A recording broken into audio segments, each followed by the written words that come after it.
के रखा होता तो आज तुम शंका संदेह बोल ब्रह्म में अपने गुरु के बारे में कभी नहीं। गुरु कभी न झूठ बोलता है न वादा खिलाफी करता।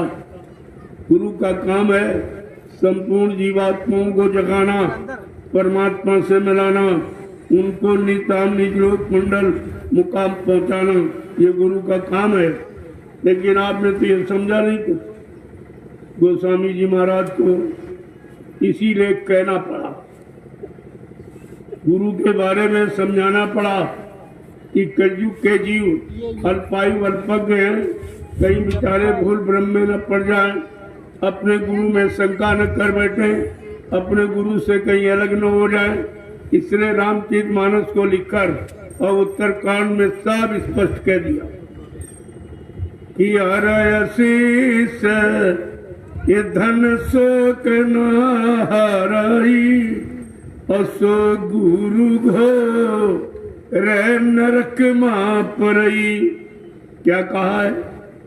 जो केवल चेला बनाता है, चेला से मान सम्मान सामान रुपए पैसे धन दौलत लेता है, ऐसा गुरु रो रो घोर नरक में जाता।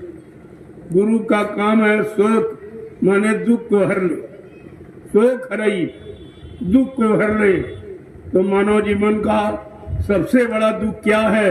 वो भी गोस्वामी जी महाराज ने लिखा, जन्मत मरत ऐसे दुख होई, जन्म मरण की असहनी पीड़ा को हर ले, न जन्म होने दे न मृत्यु में जाने दे, उसको गुरु कहते। ये गुरु की परिभाषा, ये गुरु की जानकारी है।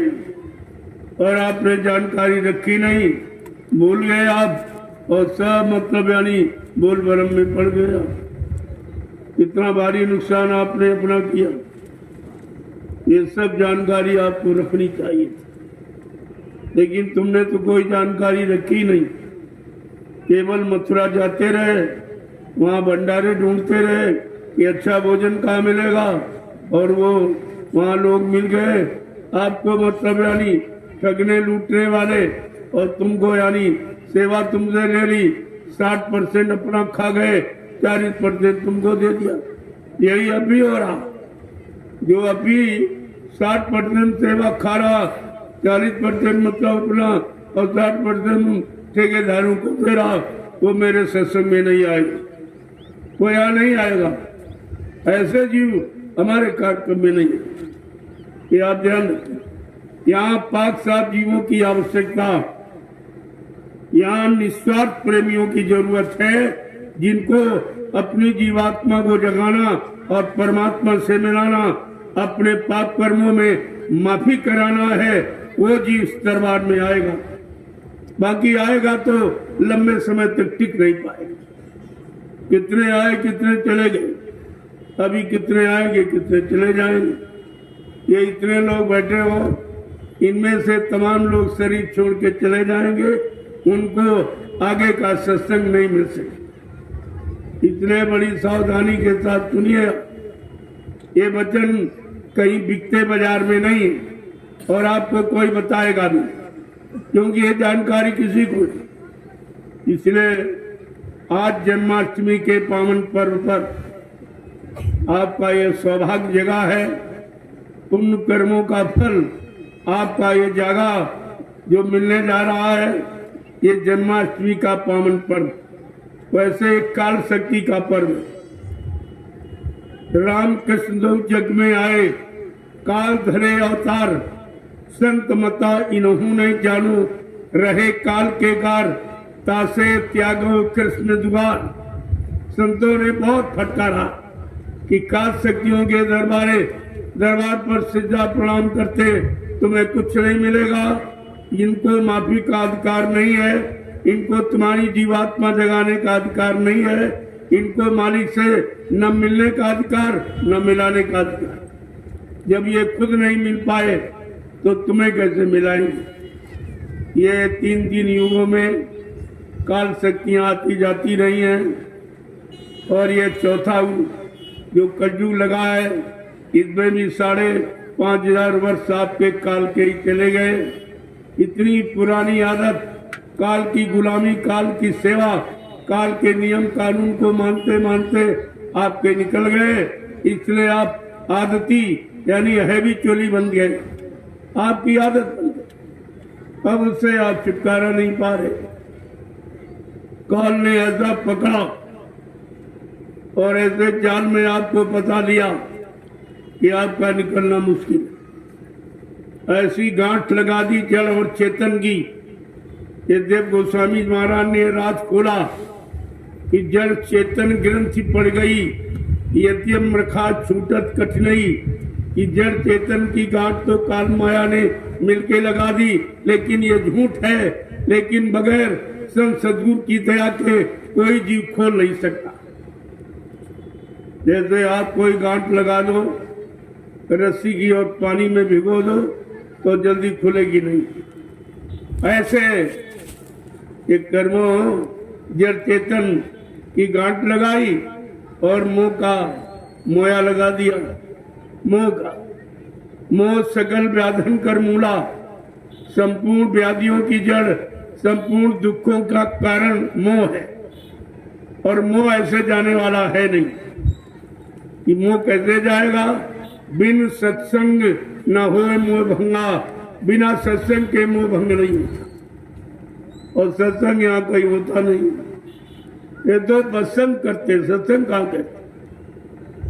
जिस दिन सत्य का संगम हो जाएगा, ये झूठ छल कपट और मतलब बेईमानी और ये धोखाधड़ी, ये व्यभिचार कुपचार, ये गंदा खान पान, इससे आप बहुत दूर चले जाओगे।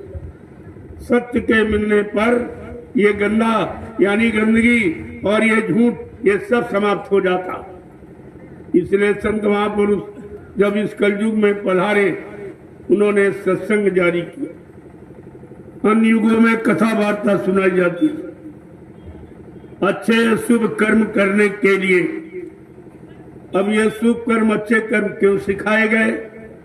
कि जिससे आपका मन शुद्ध रहे और तन शुद्ध रहे, इंद्रियां शुद्ध रहे, खान पान शुद्ध रहे, संग सोबत शुद्ध रहे और कर्म आपके शुद्ध रहे।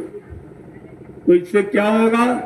तुम्हें संत महात्माओं की पहचान हो जाएगी। ये संतों के पहचान के लिए सिखाया गया।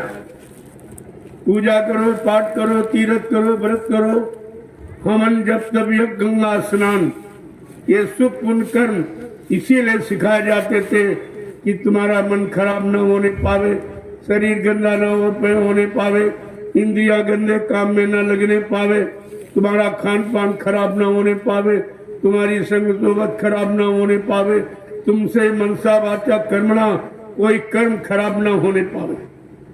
इसलिए आपको ये सब सिखाया गया। इससे भगवान नहीं मिलता। ये पूजा पाठ तीर्थ व्रत दान हवन जब ये गंगा स्नान करने से भगवान नहीं मिलता है। भगवान मिलने के काबिल बनाया जाता है। लेकिन वो भी काम आपने नहीं किया। पूजा भी करते हो, शराब भी पीते हो, अंडा मुर्गा मीट गंदगी खाते हो, तो ऐसी पूजा का लाभ आपको नहीं मिला। इसीलिए गंदगी खाकर जब तुम बुलाते हो तो वो सुनते नहीं है, कभी तुम्हारे बुलाने पर आते नहीं है, क्योंकि गंदगी किसी को पसंद नहीं है। अगर यहाँ गंदगी होती तो आप नहीं बैठते। जब इंसान तुम गंदगी में नहीं बैठते हो तो भगवान गंदगी में कैसे बैठ जाएगा? ये गंदा मांस खाकर मुर्दा। तुमको ये नहीं मालूम है कि परमात्मा खुदा ने जितने शरीर बनाए सबका भोजन अलग बनाया। पशुओं का अलग है, पक्षियों का अलग है, जंगली जानवरों का अलग, कीड़े मकोड़ों का अलग, और आदमी इंसान का भोजन सबसे अलग बनाया। क्योंकि भगवान को इंसान बहुत प्यारा है। इसलिए अपने प्यारे इंसान के लिए भगवान ने खाने के लिए क्या बनाया? सीजनल अनाज, सीजनल दालें, सीजनल सब्जियां, फल फूल मेवे, दूध मक्खन मलाई घी, इसको कहते हैं शुद्ध शाकाहार। ये भोजन आपके लिए बनाया और आपने अच्छा भोजन छोड़ करके वो गंदा मुर्दा मांस खाने लगे। ये भी नहीं होश में रहा, अरे तुम जिंदा हो मुर्दा खाते? मुर्दा मांस कौन खाता? कुत्ता, कौवा, गीद, इनको बनाया गया। ये इनका भोजन है, ये तुम्हारा भोजन नहीं। जब दूसरे का भोजन तुम खाने लगे, आज देखिए गिद्ध कहीं दिखाई दे रहे हैं, गिद्ध सब पलायन करके। जिसका भोजन नहीं मिलेगा, आपका बच्चा अगर भोजन उसका बंद कर दो तो घर छोड़ के चला जाए, क्योंकि भोजन सबको मिलना चाहिए। आपने वो गिद्धों का, कौओं का और कुत्तों का जो मांस का भोजन आप खाने लगे तो गिद्ध बेचारे चले गए, वो देख छोड़ के चले।